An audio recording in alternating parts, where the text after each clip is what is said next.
Russell Mulcahy's take on Highlander from 1986 is a movie I first saw as a kid and fell in love with.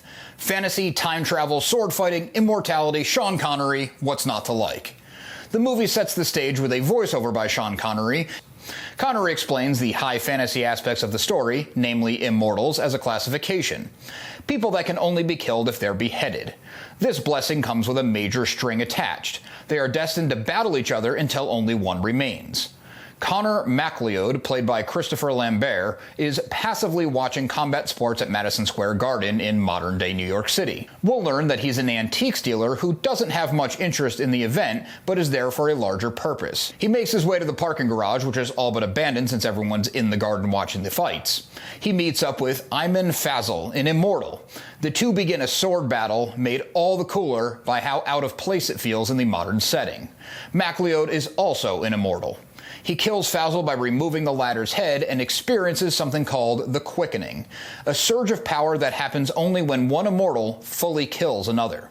Keeping audiences on the edge of their seats, the movie then jumps back to 16th century Scotland. Connor MacLeod is part of Clan MacLeod and is engaged in a battle with a rival clan. During the battle, he receives a wound that for a normal person would surely have killed them.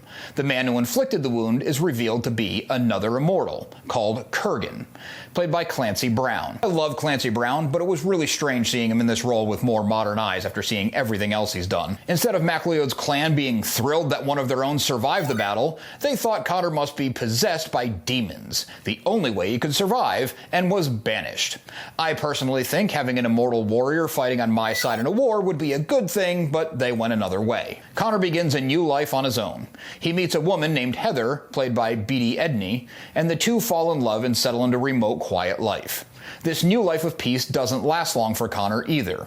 A man with a name so comical it had to have been made just for laughs comes knocking. Juan Sanchez Villalobos Ramirez, played by Sean Connery. I'm only going to refer to him as Ramirez from now on, as there is no need to ever repeat that entire name, except when Wade Watts uses it to joke around with his cyber crush Artemis in Ready Player One. Ramirez is a peculiar Egyptian immortal who's been around for centuries. A centuries-old man from Egypt with a Scottish accent and a Spanish name? I don't know, it doesn't matter, let's just move on. He explains to Connor, as much as the audience, the whole deal of immortals, the gathering, and their destiny, where all the immortals will all battle it out until there's only one left. The remaining immortal would win the prize because there wasn't a better name available. This would give them immense power over the rest of mankind. This type of scene stinks of design by committee, where a couple old guys who are out of touch in charge didn't pay enough attention in the screenings to understand the movie, and reshoots were made to make it very obvious for them. Part of Ramirez's exposition dump is a warning about Kurgan, the man who would have killed Connor had he not been an immortal. Connor, understandably, has a hard time accepting his supernatural fate, especially knowing that he will greatly outlive the love of his life, Heather, as she's a normal, mortal woman. Kurgan finds Connor's secluded home when Connor isn't around. He attacks Ramirez and after a battle, kills him, gaining more power. Ramirez does manage to destroy Kurgan's sword, but that only enrages the man.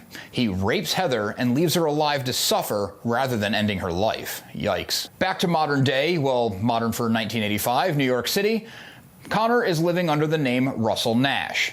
The fight in the parking garage has drawn the attention of a police investigator, Brenda Wyatt, played by Roxanne Hart. Ayman may have been an immortal, but even in 1985 New York City, a decapitated body at Madison Square Garden raises a few eyebrows. She's intrigued by the sword used in the fight, as it's an ancient weapon in perfect condition.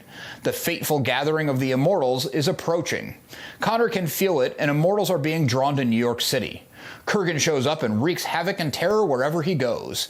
Connor's past fears resurface, knowing he will have to face the man that almost killed him and did so much damage to his life so many years before. Brenda gets as close to discovering Connor's true identity as anyone could. She, of course, has a hard time believing it, even after Connor explains everything. The movie once again thinks the audience is stupid and explains everything again. Brenda comes around and believes Connor's story. She does what she can to help him prepare for the final battle. As the two grow closer, he's reminded of Heather. He lived her full life with her, remaining by her side as old age overtook her and she eventually passed away. He remained young and healthy. The first time, it really felt like a curse to him. He vowed to never fall in love or get attached to another human to prevent this from happening ever again. Connor and Kurgan face off as the only two immortals left. Their sword fight is intense. Both have amassed a good amount of power and skill over their long lives. The battle moves them across New York City. Connor eventually gets the better of Kurgan and beheads his opponent. He receives the prize. He gets incredible power, knowledge, and a telepathic connection to all living things. The blessing and curse of his immortal status is broken. He can now grow old and have children. The now mortal Connor and Brenda move to Scotland to start a new life together. He wants to use his new abilities for the betterment of mankind.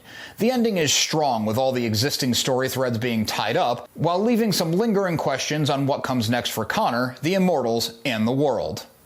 I made some jokes throughout about different tropes in the movie. I think if I only saw this now in my 30s, it wouldn't be as enjoyable. Seeing it at a young age, before these tropes were tropes in my mind, had me enjoy the hero's journey and the then novel idea of immortality being a curse rather than a blessing. I always loved stories about fate and destiny, even though I don't believe in those things in real life.